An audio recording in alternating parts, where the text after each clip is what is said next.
Eddie Chavez, Ruben Nava, and Jesse Romero.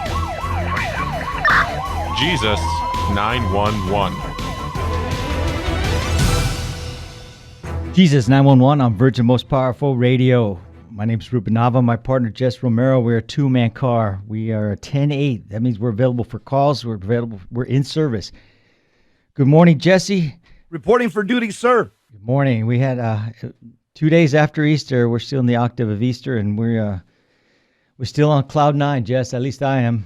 No, of course we are. Because in Catholicism, this Easter's so monumental that you can't celebrate it in one day. It takes the oxygen of Easter. It takes a whole week in Catholicism to really process it. So today's Easter Tuesday.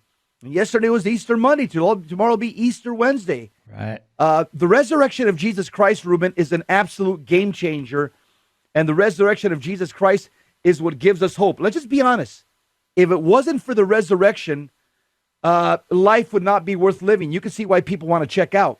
That's right. That's why St. Paul could say our faith would be in vain. So, yeah, I've heard it said that if there was no resurrection, Christ's resurrection and our own resurrection, life would be one bad joke. Like, man, who devised this bad joke? We're like hamsters on a cage. We run, then we just drop dead and it's over. Yeah. You know, that was a bad joke. Yep. But the fact is, that's why we are more blessed, Ruben, as Catholic Christians. We're the most blessed people in the world because the promises of Jesus Christ were given to us, and the fullness of faith is found in the Catholic Church. Yep. And how I heard it said, how could it be that the 12 apostles could perpetuate a lie for 40 years, all of them going to their martyr's death except for John, but and the guys at Watergate, the 12 guys at Watergate couldn't keep a lie together for 3 weeks, you know? Very good analysis. Hey, Ruben, we got a couple of cop stories, but of course, we always try to talk on what's called muscular Christianity because we know that the devil wants to destroy the male, what's masculine. It reminds them of God the Father. And so we got two good stories and stuff that I think we're going to be able to look at it with the eyes of the Catholic faith and give us some good analysis. Yeah. The first one we're gonna tackle is it comes to us from Minneapolis, where a mayor from Minneapolis says there's no more warrior training for cops. And he's talking about this warrior training that I've been to by Lieutenant Colonel Grossman, The Bulletproof Mind. I've read his book or one of his books, and it's a terrific class. And I think they get it wrong. The people that are non-sworn, that they have no idea what it goes into the mind of cops and military men, and it's a mindset, Jess. And so we'll get into this and see where he's coming from, why this mayor is saying. Well, here's what he says. This mayor's out of touch with the street cops. Yep. His name's Minneapolis Mayor Jacob Fry, and he outlined changes in police training. He says that effective immediately, Minneapolis police officers are prohibited from taking a certain type of training course. Mayor Jacob Fry made the announcement saying that the so-called fear-based or warrior training, that's what he calls it, fear-based or warrior training. He says these courses make officers overly aggressive. We'll tackle all these. Let me just see what else he says. He says this type of training is now banned for Minneapolis police officers, which goes by different names. And an examination of records following the police shooting death of Philando Castile in 2016 showed that then St. Anthony police officer Geronimo Yanes took a seminar called Bulletproof Warrior. First of all, I don't see any connection. That there's a disconnect. I mean, does this guy also, is he in his church choir? Does this guy help out the Boy Scouts? I mean, there's no connection with this, but we'll continue. He says, According to a brochure, the course is designed to help officers utilize their warrior spirit in a practical way so they can win hostile confrontations on the street. The mayor said the training is based on instilling fears in officers. He says it has no place in the Minneapolis Police Department because it does not align with the culture. Yeah, the culture of liberalism, the culture of permissiveness, and the culture of death. And he says, and the mission of our chief, this says that this serves no purpose in our police department. He also says, and so I felt strongly that it needed to be prohibited, not just on duty, which is already the case, but also off duty. And this is the police chief, Medaria Arredondo, who's also weighing in. He says that the in-house training programs, he says, make sure they are in compliance. He said that, it can be dangerous. It can be a dangerous job. The overwhelming majority of police work does not involve using force. Moreover, it's counterproductive if officers start seeing their community members as a potential threat. Here's what I see, Ruben. They want to turn law enforcement into social workers. Yep. And you know what? And police officers do a very good job of doing both. You can be both. My two kids are Phoenix cops. The academy out here, they teach the officers, you have to know when you're a warrior, okay? And then you have to know when you're a guardian angel. And so they said, you got to turn it on. Sometimes you're a guardian angel. Sometimes you're called to be a warrior. But the fact of the matter, the two don't discount the other. You can be both in an 8-hour shift. Sometimes you have to turn on and be a little bit aggressive, and then sometimes you have to be compassionate. Yep, that's right. I take exception with what the chief says here, that police work, the overwhelming majority of police work does not involve using force. Of course it doesn't, but it only takes one time, Jesse. And our job, when we clock in each day, is to go home at night. Is it not?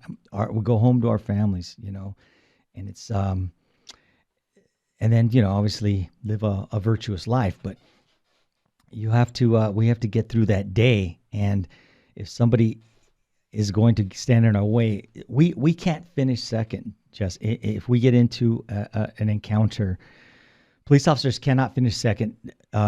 You finish second, and you're asking for your partners to bury you, your wife to be a widow, your children to be fatherless. So that's my take on that. But the article goes on that he says that this, first of all, that many people remember that shooting because the Philando Castile, he had a gun and his girlfriend was in the car, and he told the officer, I have a gun, but she started videotaping it. It was all over social media. She was videotaping the encounter that the police officer was at his door, and apparently he reached for his gun, and he shouldn't have, and made aggressive movement toward his gun, and the police officer had to do what he had to do. It's not pretty sometimes in police work, and I don't know anybody that goes out there and says, "Hey, I'm going to take somebody down today." I'll tell you what what I did as a working patrol in the streets of East LA and as a gang detective in both East LA and other parts of the county. I had my gun out almost all the time when walking up on cars, on traffic stops, and because I didn't pull over just any old Joe citizen. I was criminally profiling the people I stopped. I wasn't, I wasn't working traffic, so I wasn't stopping grandma and grandpa going to church or anything like that. I was looking for guys that, looked like they were up to no good. And obviously I would use, probable cause like a traffic infraction or reasonable suspicion, which is activity that relates to a crime. And I wasn't going to beat anybody on the draw, Jess, because we're always reacting, and that lag time, that time that it takes for our mind to realize that you need to take action, that's what gets us killed. And so I had my gun out on the side, out of view. And sometimes if I had to raise it up because they made a furtive movement, and everything went good after that, and I didn't take any police action, I would explain my actions. Say, hey, this is why I did this. I would leave them with a good taste in their mouth. I didn't want them the next guy that stopped him to have this animosity towards us in uniform. So I would take that 30 seconds to a minute, explain what I had, and I'd always leave him with, God bless you, all right? And I try to smooth it over as best I could. Not everybody does that, but that's how I did it. And I'll tell you what, people would come up to our car, and I would have a gun out facing the door panel. They didn't have to see it, but if I had to use it, I would come up on it, because we weren't, like I said, we weren't working like a bedroom community. And there's only that small, probably 5-10% of the community that we have to worry about. So it might not even be that high, to tell you the truth. Right. But, the whole thing about being ready, stay ready so you don't have to get ready, that's where it comes from, and, my goal was to die a happy death, with the sacraments, with confession. Not die in the streets, but pulling somebody over. Extreme unction, viaticum, the food for the journey with the Holy Family and my family at my bedside. That was my goal in life. So let's go on with this article. Ruben, let me just mention that how wrong this chief of police and this mayor are. All right. Law enforcement comes from the Bible, and I'm going to show you what the Bible says about the attitude of law enforcement officer. Sounds good. There's 2 Bible verses. You are called to be a peacemaker, but you're also called to execute the wrath of God upon evildoers. So it's not either or, it's both and. We'll get into scripture and law enforcement next. Amen. Don't change that dial.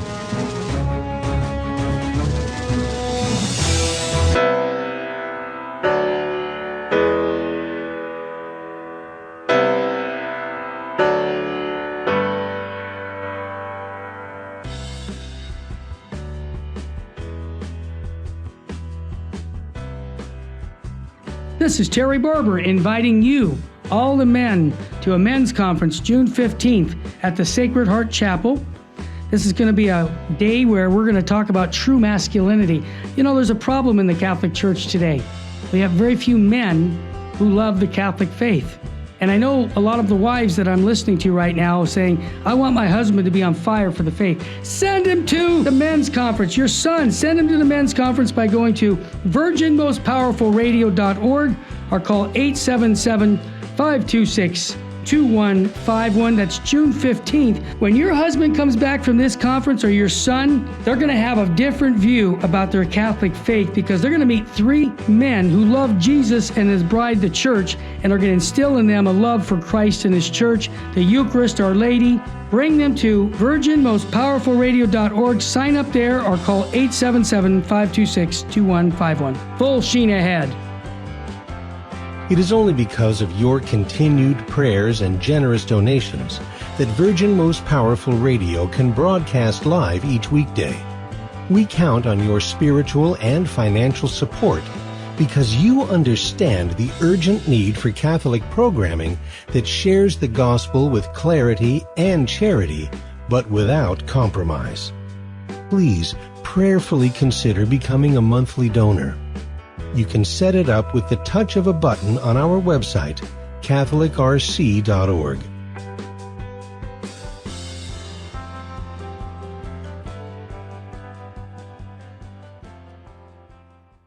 Buying or selling your home or your business property? This is Terry Barber. Real Estate for Life underwrites the Terry and Jesse Show.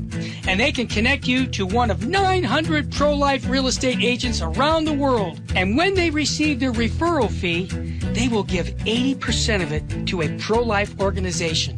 Wow! That's 80%! realestateforlife.org, 877-LIFE-US1.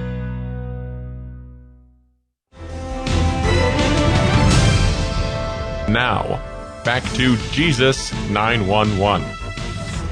If this call is not an emergency, dial 888-526-2151. Jesus 911. We are back. We are talking about a Minneapolis mayor's. He's saying no more warrior training for cops in his town, and his chief, who answers to the mayor, is cowing to him and not standing up for his troops. And it's very good training, which I have been to myself. And I'm sure you know Colonel Grossman, Jess. He's got some great stuff. He wrote an amazing book on sheep, Yep. wolves, and sheepdogs, the three types of men out in society. And obviously, these guys are trying to turn law enforcement into social workers. But let me show you how wrong they are biblically. Then we can jump on to the next topic. These guys just completely they don't know what they're talking about, this chief of police and this mayor. And I'll just add this, that it's not I don't know what Bible verses you're going to quote, but at the seminar, they open with Bible verses, thou shalt not kill, but so it follows with a discussion. So officers aren't feeling this guilt when they have to use deadly force. So go ahead. The Hebrew word for thou shalt not kill, by the way, it's actually in Hebrew, it says thou shalt not murder. Right. And the word that's used in Hebrew, it actually means killing an innocent person, because there's two different words in Hebrew. One is killing justifiably, like David killed Goliath. And then there's another word for killing an innocent person. They're two distinct Hebrew words. And in the Ten Commandments, thou shalt not kill, it actually says thou shalt not murder, which means that you shall not kill. Here's the second thing I would say. Officers are called to be, when my kids come and visit me, then they go out to work, I say, hey, go out and be a guardian angel to Phoenix. That's what I tell them when they leave the house. Go and be a guardian angel to Phoenix. Be an angel of the night. What does that mean? They're called a police officer is called a peace officer in all 50 states. That comes from the Bible, Matthew 5:9. Blessed are the peacemakers, for they shall be called the sons of God. Now, 99% of police work is done with your mouth, okay? With the skills of your mouth. 90% of situations can be diffused. Come over here, stand over here, put your hands up. So the fact of the matter is, police officers using their mouth appropriately, they are keeping peace in society. But sometimes they have to resort to force. And where's this at in the Bible? Romans 13, chapter 1-4. The scripture says, let every person be subject to the governing authorities, for there is no authority except from God, and those that exist have been instituted by God. Therefore, whoever resists the authorities resists what God has appointed, and those who resist will incur judgment. For rulers are not a terror to good conduct, but to bad. In other words, for cops are not a terror to good if you're behaving well, but to bad conduct. When you have no fear of the one who is an authority, then do what is good, and you will receive his approval. For he is God's servant for your good. In other words, for the police officer and the troops, they're God's servant for your good. But if you do wrong, be afraid, for he does not bear the sword in vain. I'll say he does not bear his gun and his handcuffs in vain. For he is a servant of God, an avenger who carries out God's wrath on the wrongdoer. That describes the troops and that describes the police officers. It says, finally, therefore one must be in subjection, not only to avoid God's wrath, but also for the sake of conscience. So it's very clear, Ruben, that a police officer is called to be a defender and a warrior at times and to turn on the aggression against bad guys. But most of the time, 99% of the time, he's a man of peace, and he's able to execute peace simply with his presence and with his communication skills. Absolutely. I agree totally. So, well, yep. Good call, Jess. All right. Well, let's move on to the next topic. Yeah. Law enforcement. And it's funny, everything in life, there's a theological, there's a religious component to it. Yep. We're talking here about America's hate crime surge, which is a hoax. This was put out by the Detroit News a couple of days ago. It says hate crimes have soared over the past 2 years, and the blame, and the left usually likes to blame who? President Donald Trump. Yeah. And the supporters inspired by his hateful rhetoric. That's what they say. Yep. So it's a compelling story, this hate crime surge, because it's false. But again, it gets a lot of people, it gets their attention. It's a compelling story supported by statistics that show an increase of 17% in the number of hate crimes reported to the FBI during the Trump presidency. But here's the facts. It isn't true. The surge has little to do with Trump and his Red Hat Brigade. This, according to Will Riley, who, by the way, is a black Kentucky State University professor.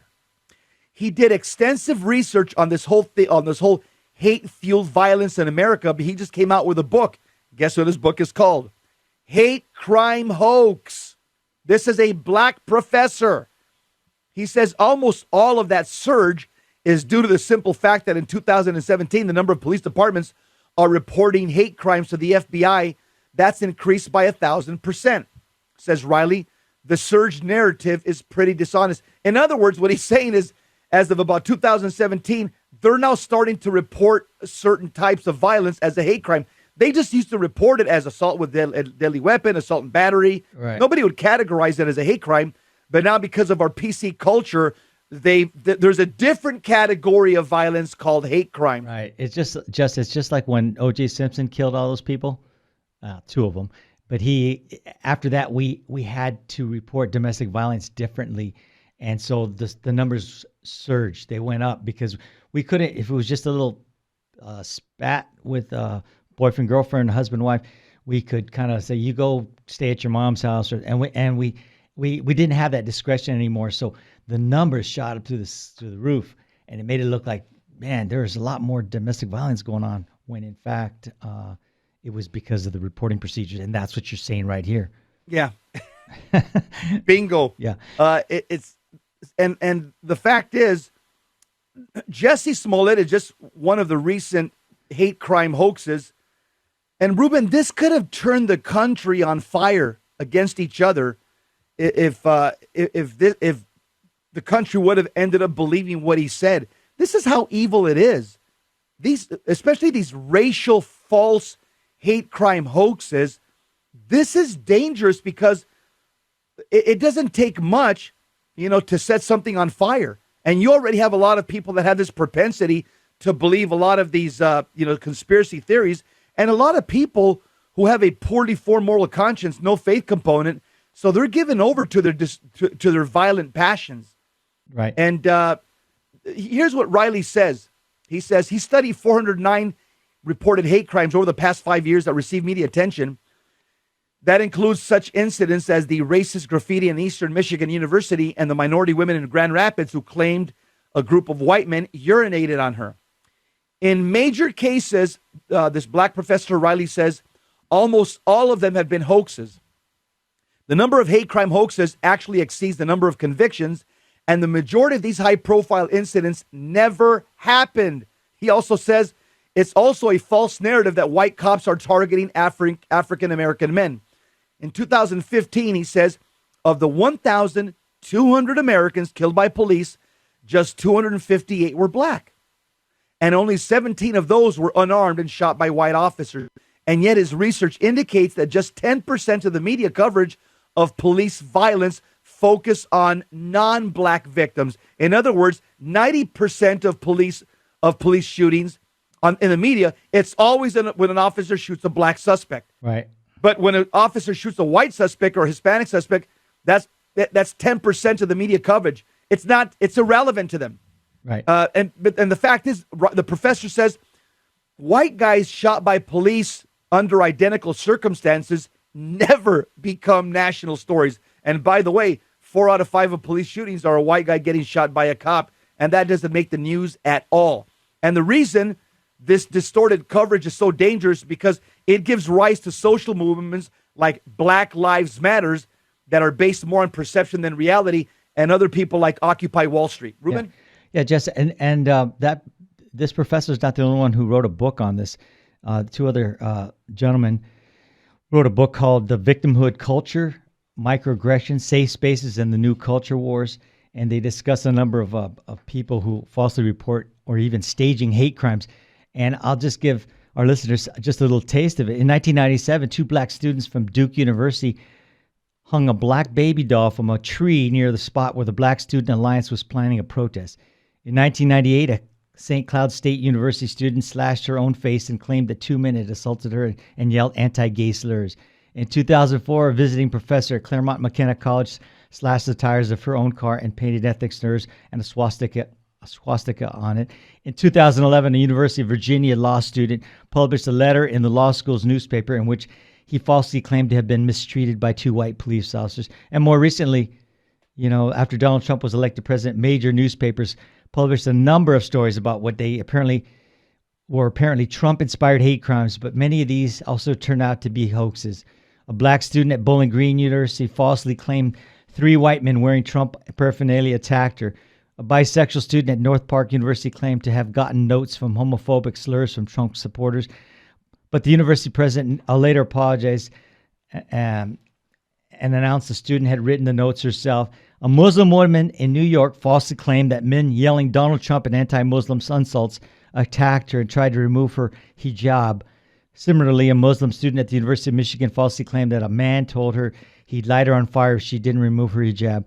So right after Trump's election, the SPLC really stoked panic. A pro-gay, this has really got my goat here. Pro-gay Episcopal Church in Indiana was vandalized with Hail Trump, a swastika, and anti-gay slur. Turns out it was the gay organ player who did it. He was only charged with a misdemeanor.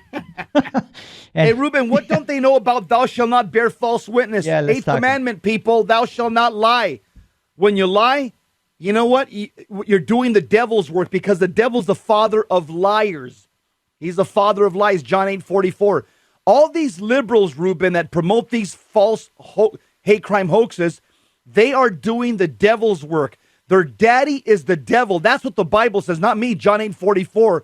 And this is so evil that God even had to write this down as one of the 10 commandments. Thou shalt not bear false witness against thy neighbor. And let me tell you something. One of the things about the communists and Nazis, when they took over countries, in order to promote their evil system, they had to take over the media. And so they did. And these governments control the state-run media, communists and Nazis. Today, Ruben, the Democrats, the liberals, have taken a page from the communist and Nazi playbook. They've taken over the media. They're controlling the message by and large. And they know that they can control people and cause them to protest, to march, to riot, to attack police, attack Republicans, burn down their cities. How? By putting out fake, these fake crimes. That's what they're doing. Yep. They're agitating people with stories that are not true. That's right, absolutely. So Christ, as disciples, we have to put on the new man, created after the likeness of God in true righteousness and holiness by putting away falsehood. They are to put away all malice and guile and sincerity and envy and all slander, says the Catechism of the Catholic Church 2475. When we come back, we'll pick up where we left off. And if you have any comments or questions, give us a call.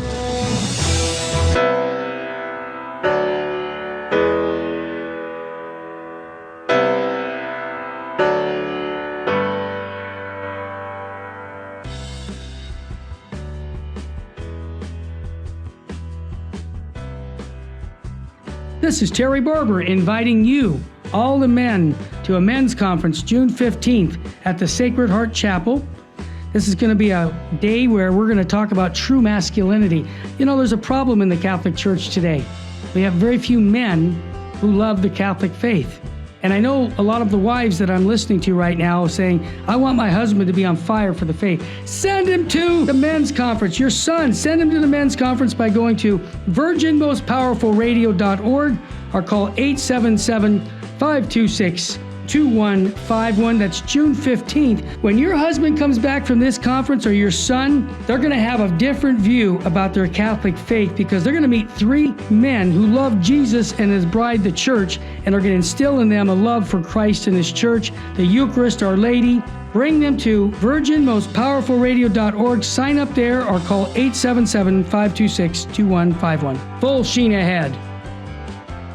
It is only because of your continued prayers and generous donations that Virgin Most Powerful Radio can broadcast live each weekday. We count on your spiritual and financial support because you understand the urgent need for Catholic programming that shares the gospel with clarity and charity, but without compromise. Please prayerfully consider becoming a monthly donor. You can set it up with the touch of a button on our website, catholicrc.org.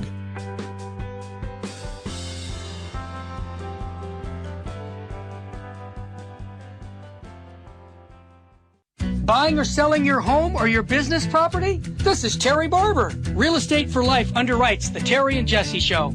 And they can connect you to one of 900 pro-life real estate agents around the world. And when they receive their referral fee, they will give 80% of it to a pro-life organization. Wow, that's 80%. realestateforlife.org, 877-LIFE-US1.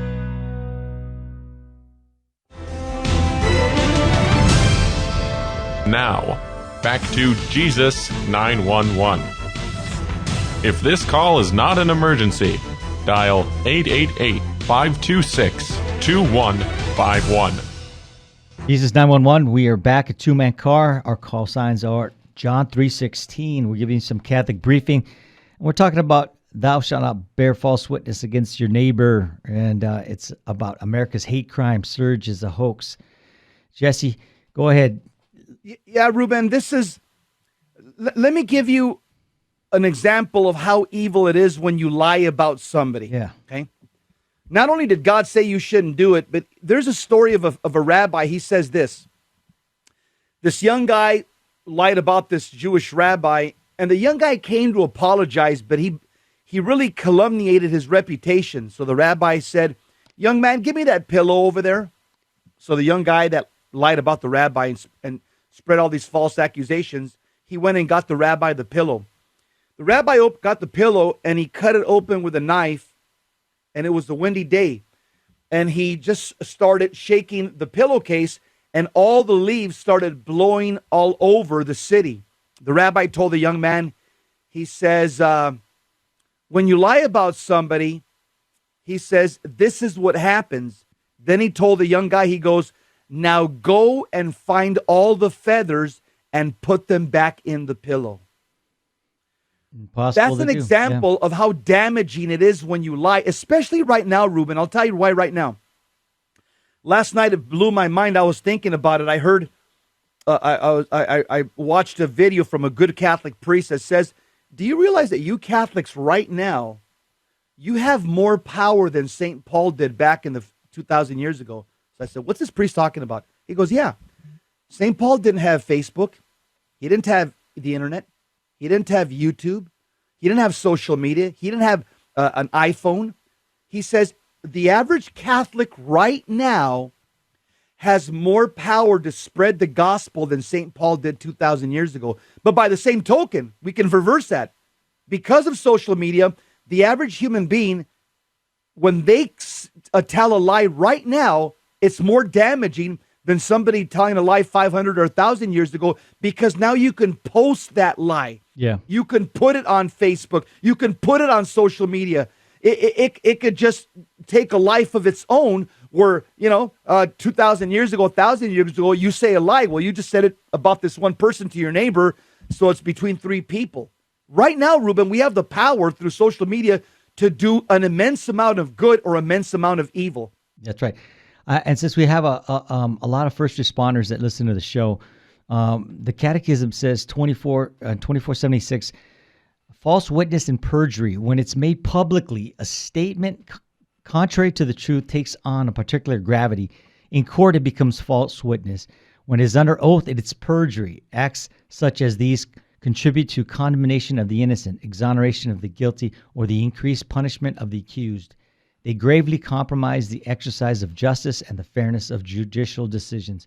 And I'll just share with the listeners that when I went to court, when I recovered my faith in the middle 90s, I tell you, going to court and testifying took on a new meaning. And when I stood up, I always told the truth, but it really, I was taking an oath. It meant more to me. So I would raise my hand. They say, you swear to raise your hand, right hand, and you swear to tell the truth, the whole truth, and nothing but the truth, so help you God. And instead of just saying I do, just like everybody else, I made it a point to look up to heaven, and I would say, so help me God, I do. And I would say it just like that. And you could hear the courtroom get quiet. The jury would just be looking at me. And Jesse, I'm telling you, I testified in a number of murder cases as a gang expert, and big trials and stuff like that. And afterwards, when the the guilty verdicts came out, the prosecutor would poll the jurors and say, "Hey, we want to know what led you to convict this guy," or Yeah. And they polled the jurors, and so a lot of them came back, and the prosecutor would tell me, they thought that you were credible. They heard your testimony, they saw the way you were sworn in, and they knew that you were telling the truth. And so I lay that out there to my brothers, and brothers in blue and tan and green out there that are listening to the show. It means a whole lot to take an oath. So I mean, you're swearing before God, so take it serious, Ruben. And that's very serious because in the Old Testament, amongst the Jews, if you broke an oath, it was the death penalty, because an oath was a sacred bond that you swore to God. And so in Old Testament Israel, for you to break an oath to God, that was a death penalty offense. Yeah. And I want to just move on, Ruben, to another topic, Okay. which affects all of us. The gang culture. You're an expert on the gang culture, and want to talk about the mentality of how somebody gets there. But here's an article about a slain rapper. His name is Nipsey Hussle. I guess they just had a funeral for him in downtown Los Angeles. It was attended by 21,000 people at the Staples Center in downtown Los Angeles. There was a 25-mile procession where thousands of people thronged the route and showered the passing hearse with flowers and mementos. I'm looking at pictures here. So the question is, and this was written by an LAPD cop, which is very interesting. His name's Jack Dunphy. He was a cop for 30 years. He worked these streets. And he's asking the question, which I agree, why is the violent gang culture that killed Nipsey Hussle being celebrated?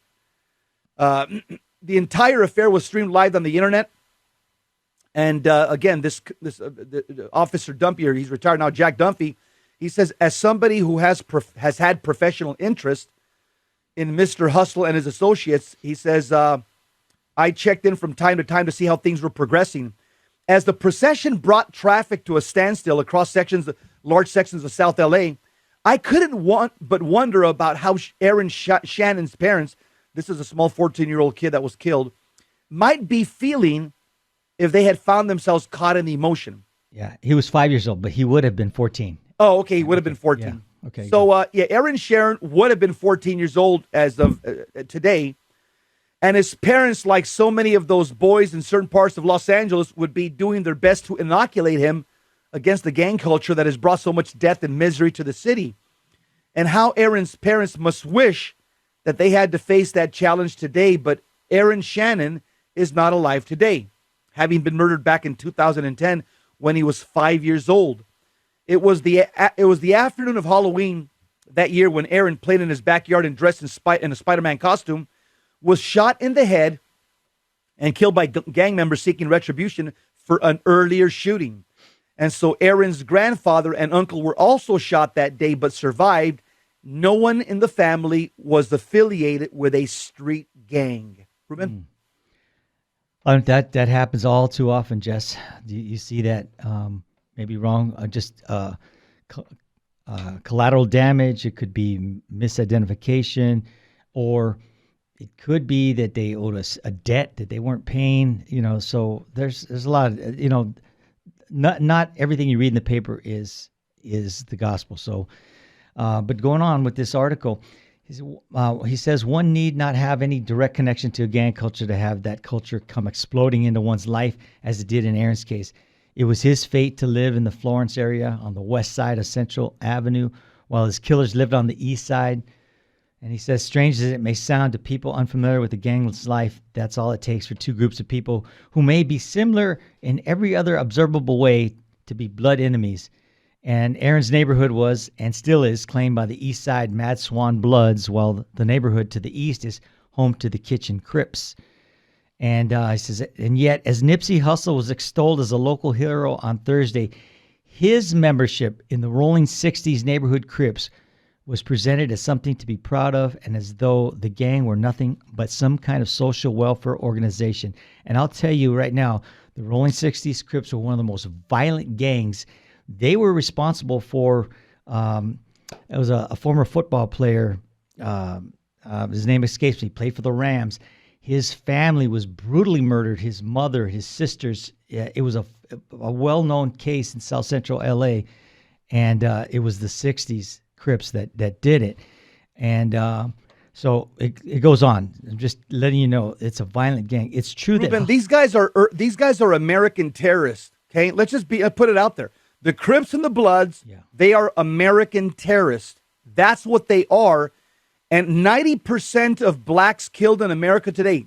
Look at this figure. Yeah. 90% of, well, that's actually more. It's 94%. 94% of blacks killed in America today are killed by other blacks. And most of these blacks are these types of monsters that are inner city thug gang members that are Crips or Bloods or an offshoot of them. This is the Al Qaeda of America. Yep, they're bringing down our neighborhoods. And it's true that Hussle had invested in his neighborhood, operating a clothing store, a hamburger stand, a barber shop. But whatever good may have flowed from those enterprises is far outweighed by the damage done by the Rolling 60s in the years since he joined the gang at age 14.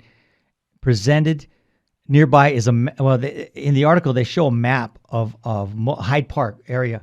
Oh, you know what? Let's hold that thought. We have two callers on hold, so let's go to the callers. Jess, we have I have Keith on line one. Keith, you're there. Yes, I have a comment about your previous item you were talking about hate crimes and things like that. As regards to when after Trump became elected president. Yes. Would those crimes been around if Clinton would have been elected president? Because I had thought about this ever since Trump became president and all the stuff that's been reported. Because all the people who like our present governor of California, our present sheriff of the county of Los Angeles, ran because they were against Trump. Now, if Clinton would have been elected president, would all this ever happen? All these hate crimes, would they have ever happened? I would venture to say, Keith, that those would not have happened. The right, you don't see violence coming from the white. I mean, every once in a while, but the liberal left is known for inciting violence. And anyway, we're coming up on a break. Keith, we'll answer that question on the other side of the break. Yeah.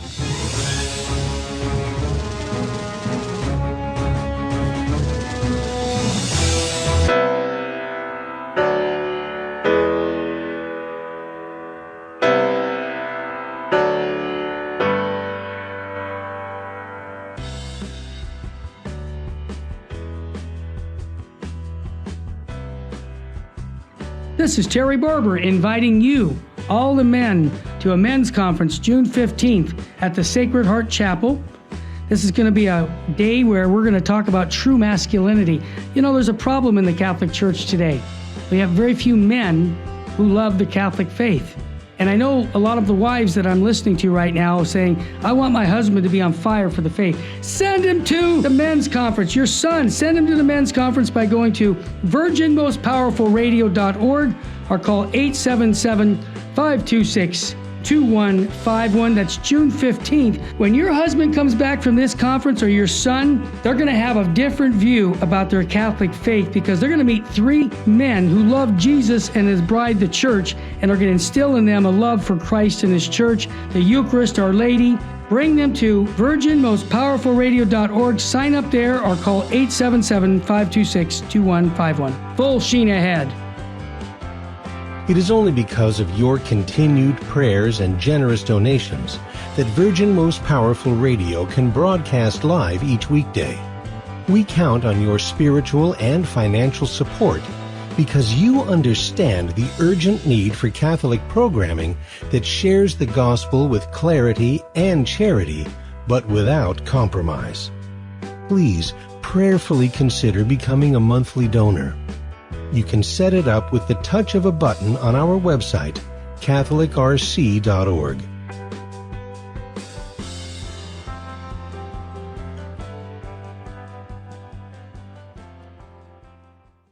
Buying or selling your home or your business property? This is Terry Barber. Real Estate for Life underwrites the Terry and Jesse Show, and they can connect you to one of 900 pro-life real estate agents around the world. And when they receive their referral fee, they will give 80% of it to a pro-life organization. Wow, that's 80%. realestateforlife.org, 877-LIFE-US1.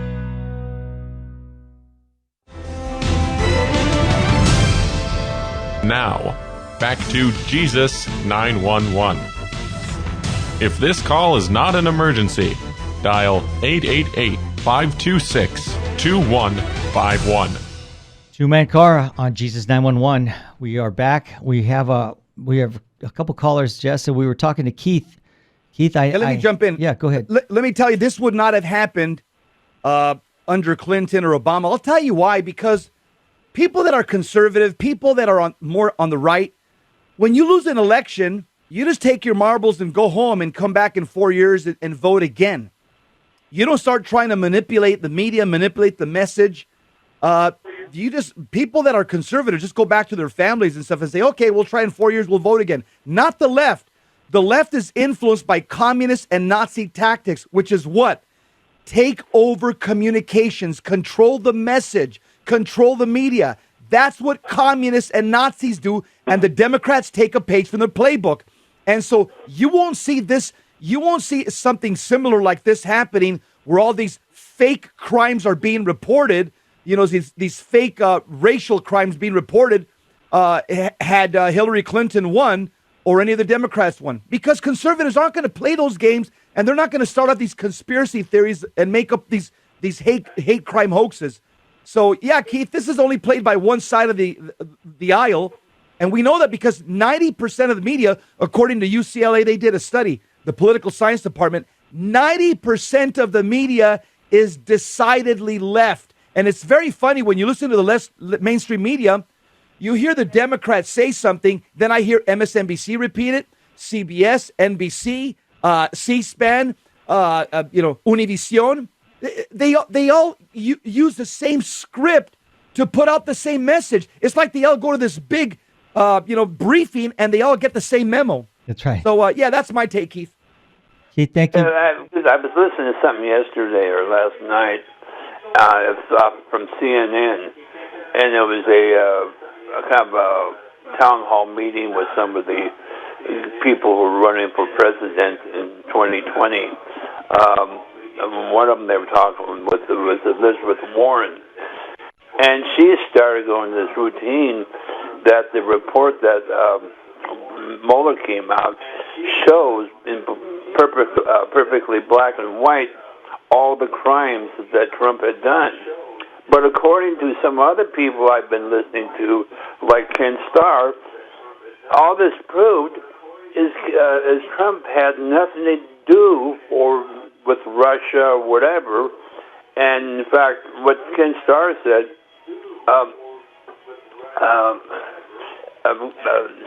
Trump should have fired the head of the FBI a long time ago. Yeah. Well, it's funny, Keith, that they were. Keith, they were trying to get him for collusion with Russia, and now they want to get him for obstruction of justice. It's not. But why he didn't? He has nothing to obstruct because he didn't do the collusion. So it's ridiculous. Anyway, Keith, thank you for calling. Thank you for being a dedicated listener. We have a couple other calls we got to get to. Yeah. Thank you so much, Keith. Thank you. God bless you. Let's go to Jesus Oseguera on line 2. Jesus, you there? Yeah, I'm here. Yeah. How you doing? How you doing? Nipsey Hussle's first name was Hermes, which means Jesus will rise. Nipsey Hussle was a Rolling 60 gang member, but he, grew from that, and he was helping, L.A. County. He was doing God's work. Nipsey Hussle died with a scapular and a rosary around his neck. Is that right? That's the first. So he was a Catholic Christian. I just found it. I wouldn't have known that, Jesus, because didn't they have the Reverend Farrakhan speak at his service? And they had a lot of people speak. Yeah, we know that what Farrakhan stands for. You know. Yeah, well, yeah. If you're a practicing Catholic and you have Farrakhan and other leftist agitators speak at your funeral, that doesn't speak well of you or your family. Again, remember, I'll just be honest with you. There's a lot of fake Catholics out there. Hold on. Everybody. There's a lot of fake Catholics out there. Just because somebody has a brown scapular or a rosary around their neck doesn't mean they're a Catholic. Okay, I worked the county jail for several years. All the blacks wore scapulars and rosaries around their neck, and none of them were Catholic on the crip and on the blood on the blood cell block. So that doesn't mean a whole lot. Hussle was helping the community, though. Nipsey Hussle was, doing what he could to help out his community. I understand, and Al Capone helped out his community as well. Killed them. Yeah. And so did Fidel Castro helped out his community, and Che Guevara. I can go on and on. Bad people. You know what they're saying on the internet about Nipsey Hussle? They're I don't know, you probably won't agree with this totally, but they're trying to compare him to Jesus Christ. Oh gosh. Boy. Yeah, of course I don't agree with that. God, unbelievable. Yeah. Of course not, but he was doing Jesus' work with helping people. That's all I agree on. Yeah.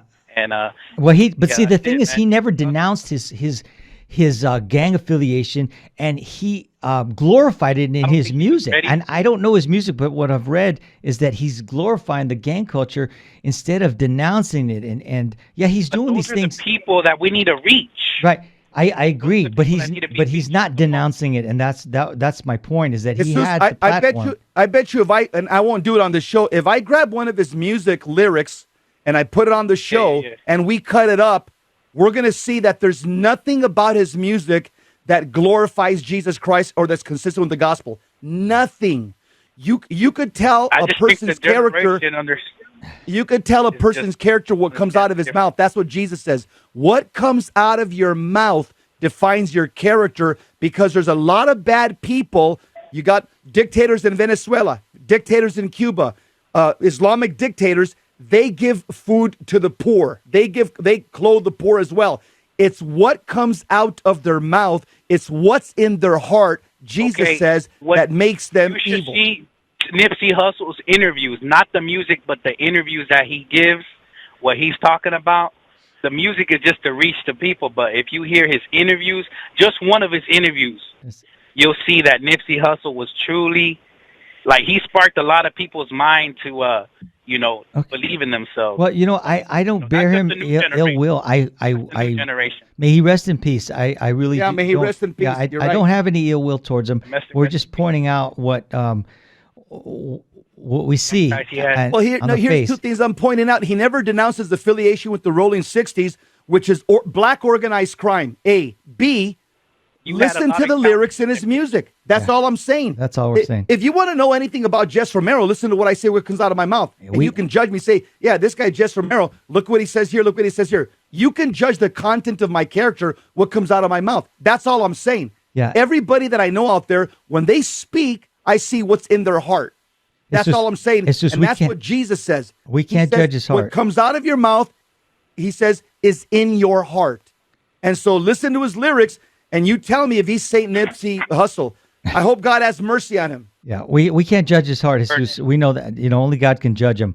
So yeah, I know that. But absolutely, I pray for his soul. Yeah, there you go. Yeah, amen. Okay. That's all I can do for him. Yeah, I just don't. He did reach a lot of people, maybe not in the religious way, but and helping themselves out and seeing that they could do something out here and they can help other people. Yeah, well, maybe they could get to that state. Yeah, it just didn't happen. He glorified it, his gang affiliation, and it also he did. He profited from it. He became a millionaire from that lifestyle. You guys anyway, from that area, Crenshaw and Slauson? Yeah. No, him personally. So I applaud you for listening to the show. Jesus, thank you so much. And I just wanted to, I just wanted to say something about that because I'm a young Catholic guy, and I love listening to this show. And I'm happy that you guys even brought this up. Okay. Yeah. All right. God bless you. All right, man. Take care. Yeah. All right. Okay, we got one more I'm looking at some of his, Ruben, I'm looking at some of Nipsey Hussle's lyrics right now on my phone. I can't share them, huh? I can't even Ruben, I can't even share one line. Wow. I mean the N word, the F word, shoot cops, oh man, B's, H's. There's not one sentence I can smoke weed, white boy. Ruben, I can't share anything of his lyrics. yeah. Everything he said here is profane. So again, Jesus Christ says, you know what makes a man evil? What comes out of his mouth, not what you eat. Hamburgers, hot dogs, tacos. What comes out of your mouth is what makes you evil, because that comes out of your heart. And don't be fooled by thinking some of these guys are saints. They're not. We should the devil, be listening. the devil says, the Bible says that the devil could appear like an angel of light. Yep. The devil could look like Madonna, Lady Gaga, could look like this guy. Don't be fooled by their gold around their neck and by the millions of dollars in their pocket. Keep your eyes on Jesus and don't be hustled by the world. Yeah, I had never heard of him before this shooting, and I'm sure you probably hadn't either, Jess. But No, we wouldn't want our kids listening to that music. You know, there's nothing good about it. Nothing good comes from listening to that music. Hey, let's take our last caller, Daniel. Go ahead, go. Daniel, you are on from San Bernardino. Yeah, reporting for duty, sir. All right. You're 10-8. Go ahead. I just wanted to make a comment on those last two gentlemen I called, especially the last one. It's just that it doesn't matter what what you do in a good way, but if behind the scenes it's a totally completely actions, then there's no such thing as being good and bad at the same time. You're either good or you're either bad. Because I cannot go on the streets preaching Jesus Christ as a Catholic, and in my house I beat my wife or beat my kids or smoke weed. You see what I mean? Even though I do good on the streets, what's important is what's in your heart, like you said, Jesse. And sometimes we want to believe the light so much that we hold on to it, and we just want to make it right, and we just want to say, hey, yeah, this is what I believe, and this is what I do. Just believe it. But it's a lie anyway. At the end of the day, when we die, Jesus Christ will say, well, yeah, you did good by the poor. You gave him food and clothes and all of that, but what was in your heart was important. That's right, Daniel. Pablo Escobar. If Pablo Escobar, he would take the action of Pablo Escobar, then he would be a saint too. Yeah, Exactly. He did a lot of good with his money. Daniel, I know we're in the Bible to say being a nice guy is going to get you to heaven. I haven't seen it, Jess. Maybe I have a bad translation. It's in a verse called First Illusions, chapter 1. All right, Daniel, thank you for calling. Thanks for listening. Ruben, Chapo Guzman did a lot of good with his money also. That's Remind right. You. Thank you, guys. Yeah. All right. We're coming up to the end of the show. That got a lot of people worked up. Yeah, let me get one Bible verse. Let me throw one Bible verse in. Okay. Matthew chapter 12, verse 32. It says, Matthew 12:36. For by your words you will be saved, and by your words you will be condemned. Take a look at the lyrics of this young rapper that died. I got them on my phone. I can't even repeat them, Ruben. I can't repeat them. Wow. They're bad. Burn them. All right. You've been listening to Jesus 911. We've been honored to bring in the show. Continue in your with your spiritual warfare tactics and training. We'll see you tomorrow, Jesse. Gary Mashuda.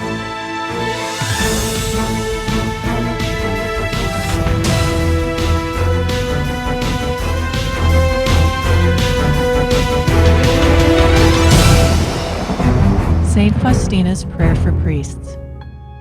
O my Jesus, I beg thee on behalf of the whole Church, grant it love and the light of thy Spirit, and give power to the words of priests, so that hardened hearts might be brought to repentance and return to thee, O Lord. Lord, give us holy priests.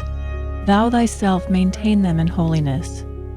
O divine and great High Priest, may the power of thy mercy accompany them everywhere, and protect them from the devil's traps and snares, which are continually being set for the souls of priests. May the power of thy mercy, O Lord, shatter and bring to naught all that might tarnish the sanctity of priests. For thou canst do all things. Amen. Virgin most powerful, pray for us. Yeah, like Jesse said, a lot of the